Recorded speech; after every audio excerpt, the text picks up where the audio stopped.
University of Berlin. And before I begin, I would like to acknowledge the support of my supervisor and co-author Anna Maria Olteteanu and the German Research Foundation. I would also like to thank the reviewers for their reviews. In this talk, I'll begin by briefly talking about the state of the art in creativity measurement. I'll then introduce a popular board game called Codenames and the associative creativity principles that we use. I will then talk about modeling the game computationally, finishing with the discussion. So, many empirical creativity measures exist.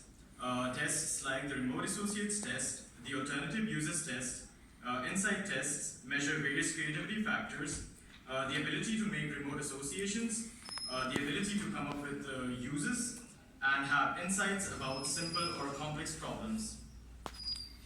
In order to study the impact of various creativity tasks on training and support of creativity factors, such tasks need to be found which are enjoyable, entertaining, can be administered to a broad population, and modeled for different age groups. One test that I would like to focus on is the remote associates test. The RAT is meant to measure the ability of a participant to associate multiple remote items. For example, Swiss cottage cake is a RAT query, and the participant is supposed to think of one word connected to all of these three words. Anyone wants to guess what the answer to this query would be? Cheese. Thank you. Limitations of remote associates test, we feel that the RAT is restricted to three-word queries, and it only focuses on associations and not inhibitions. Enter Codenames. Codenames is a commercial board game developed by Lada Schwetel for 4 to 8 players and comes in 2 variants, one for pictures and one for words. How many of you have heard or played Codenames?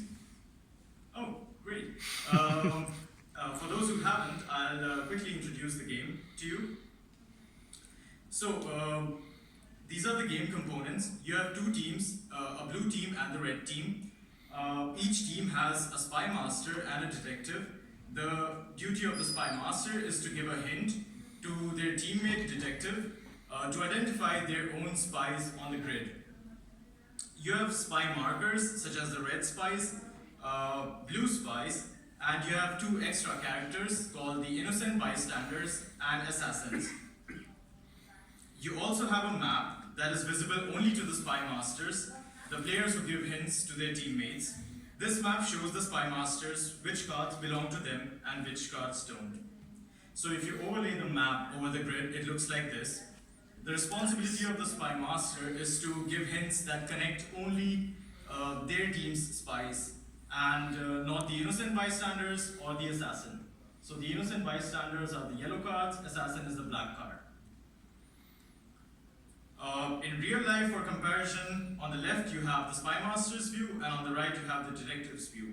As you can see, the map is only visible to the spy masters. To better understand the gameplay, let us look at some example moves of the game. So in this given configuration, a red spy master's move, an example move would be to consider 3 words, log, nut, and bark. Do you want to guess a hint word for these? A word that connects these 3 when passed to their teammate would help pick these cards. Tree. Cool. That is what I have on my slides as well. Thank you. So, tree. And another example move would be of a blue spy master. Let's say they wish to connect these 2 words, and would you like to guess what word it would be?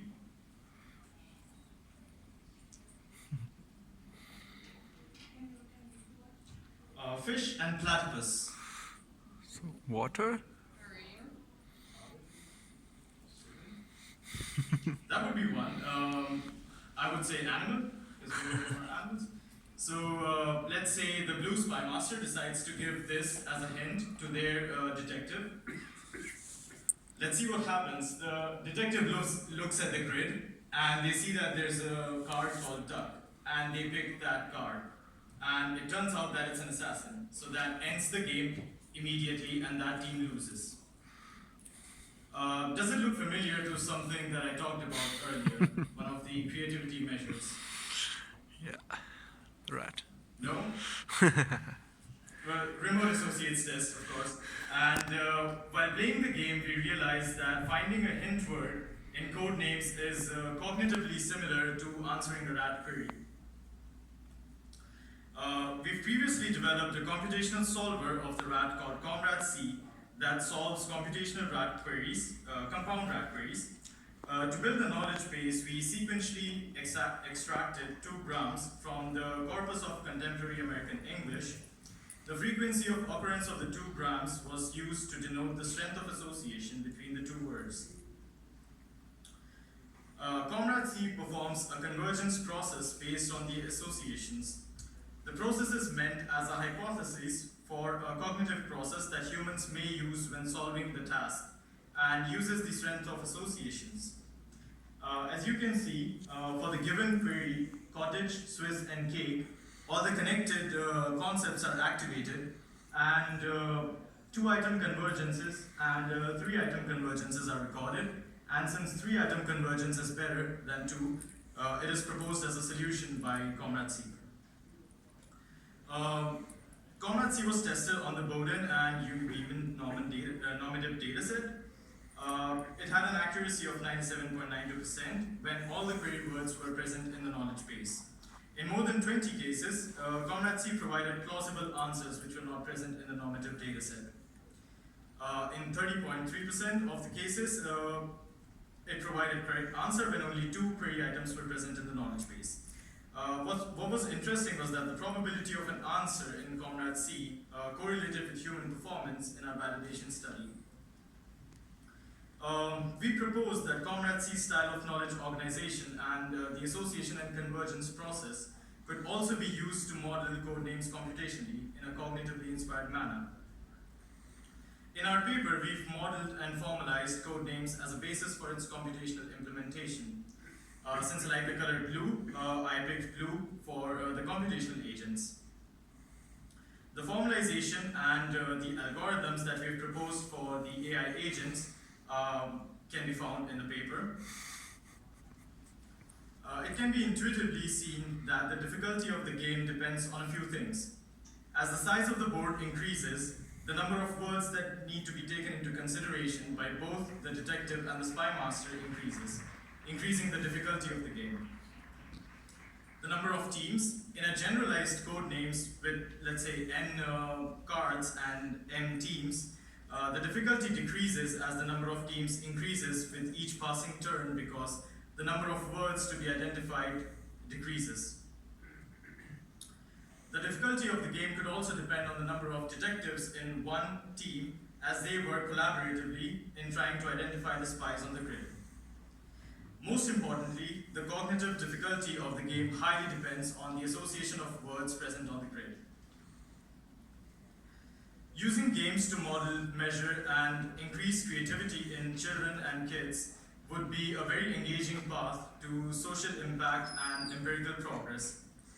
If associative principles like the ones we've modeled in solving the rat are at play in Codenames, our model should be able to account for the difficulty of the game. The remodeled Codenames can also extend the rat itself as a test for creativity in a way that since it not only allows flexibility in the number of associated words, but it also has inhibitory associations, since you're free to pick as many words that you would like to associate, and you also have the constraint of not associating the assassin or the other opponent spies or the innocent bystanders. The next steps in this project are to gain the ability to manipulate the difficulty. Varying difficulty could be useful in studying ways to improve learning. Associative creativity principles that have been used to construct the comRAT-C and organize its knowledge base can also be used to manipulate the difficulty of the game. Once we control difficulty, we can make it a lot simpler for kids by having a simpler vocabulary and stronger possible associations between the words. Finally, computational implementation of Codenames could also serve as a gamified platform for crowdsourcing, offering a way to collect associative data from humans by having them play against the computational players of Codenames. As we saw, Codenames allows pairing both more and fewer than 3 words, and then trying to find an associated hint, creating a diverse repository of associative data. This data would be different from conventional sources like 2 grams in the way that it would record how humans associate data in their minds. If you would like to play with our computational implementation of Codenames or just do other cool stuff with us, feel free to contact. Thank you for listening. If you have any questions, I'll be happy to answer them.